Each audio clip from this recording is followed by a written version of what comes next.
नमस्कार मित्रों, कैसे हैं आप लोग।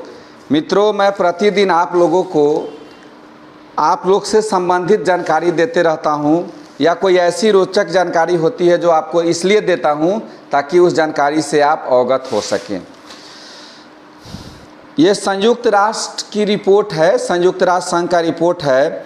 उस रिपोर्ट के हिसाब से जनसंख्या के मामले में अगले साल चीन से आगे निकल जाएगा भारत के अगले साल दुनिया के सबसे अधिक आबादी वाले देश के रूप में चीन से आगे निकल जाने का अनुमान है। संयुक्त राष्ट्र की एक रिपोर्ट में सोमवार को यह जानकारी दी गई। रिपोर्ट के मुताबिक 2022 में भारत की आबादी 1.412 अरब है, जबकि चीन की आबादी 1.426 अरब है। भारत 2023 तक दुनिया के सबसे अधिक आबादी वाले देश के रूप में चीन को पछाड़ देगा और उसकी आबादी अनुमान के मुताबिक 2050 में 1.668 अरब होगी, जो सदी के मध्य तक चीन की अनुमानित 1.317 की आबादी से बहुत आगे है। संयुक्त राष्ट्र जनसंख्या प्रखंड के आर्थिक और सामाजिक मामलों के विभाग द्वारा विश्व जनसंख्या संभावना 2022 में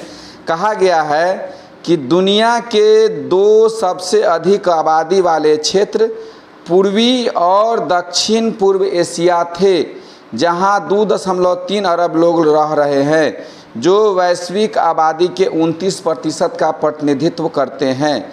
वहीं मध्य और दक्षिण एशिया की आबादी 2.1 अरब है, जो कुल वैश्विक जनसंख्या के 2.6 का प्रतिनिधित्व करती है।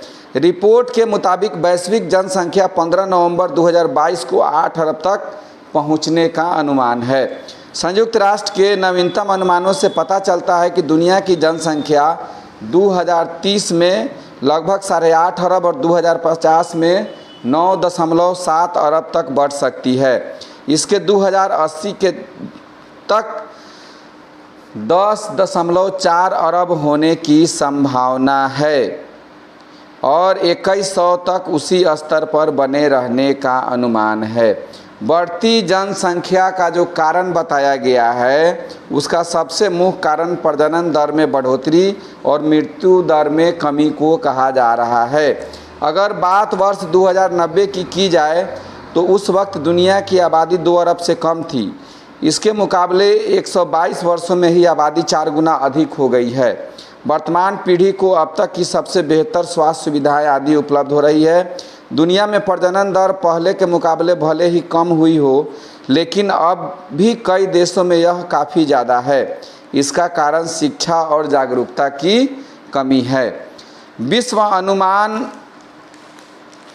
जो लगाया जा रहा है, जो संयुक्त राष्ट्र संघ का रिपोर्ट है, उस हिसाब से भारत की आबादी जो है धीरे धीरे बढ़ने वाली है, बढ़ रही है और ये चाइना को पछाड़ देगी।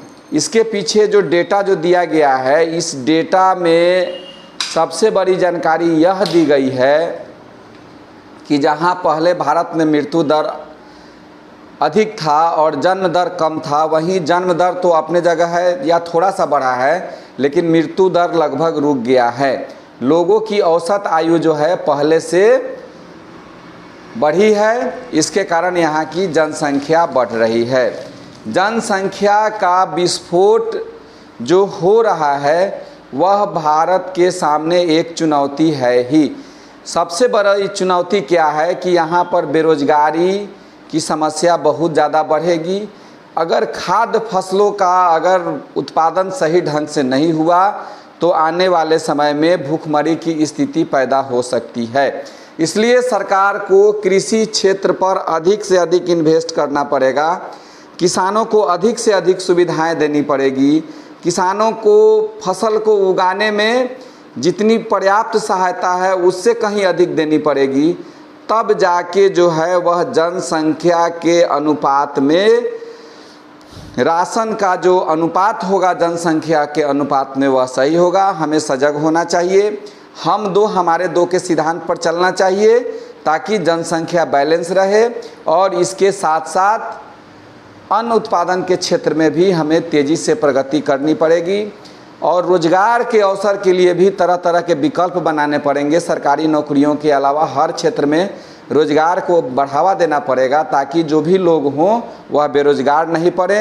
नहीं तो अगर बेरोजगार पड़ेंगे, प्रति व्यक्ति आय की कमी होगी, जनसंख्या का विस्फोट बढ़ेगा, महंगाई बढ़ेगी, तो यहाँ के भी हालात जो हैं, जो महंगाई की मार झेल रहे आसपास के देश है, उससे कम नहीं होगी। सोचिए कि ये जानकारी आपको देना ज़रूरी है, इसलिए मैं आपको दे रहा हूँ। इन्हीं बातों के साथ जय हिंद, जय भारत।